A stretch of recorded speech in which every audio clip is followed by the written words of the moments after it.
mga anak na walang utang na loob. Alam nyo, may sumpa sa ganyang mga anak. Ito yung mga lahi ng mga taong sinusumpa ng Diyos. May lahi na tumutungayaw sa kanilang ama at hindi pinagpapala ang kanilang ina. Masamang mga tao yung ganyan.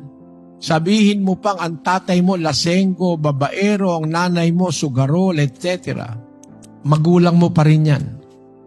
Sila pa rin ang nagpalaki sa'yo at kinasangkapan ng Diyos sa'yo. Kaya yung paggawa ng mabuti, kung sa kaaway, utos gumawa ka mabuti, sa magulang pa. Huwag kayong mag-atubili na tumulong sa magulang. Pag nag-asawa ka, ikinasal ka na sa pamilya ng asawa mo. Mamahalin mo na ang magulang ng asawa mo, mga kapatid, mga pinsan, mga bayaw, may obligasyon ka na. Lumalawak ang obligasyon ng isang nag-aasawa. Ang pagtulong sa magulang at paggawa ng mabuti, hindi lang sa kapwa-tao na mahal mo, hindi lang sa mga taong kilala mo, kundi pati sa mga kaaway mo ay utos ng Diyos ng Biblia.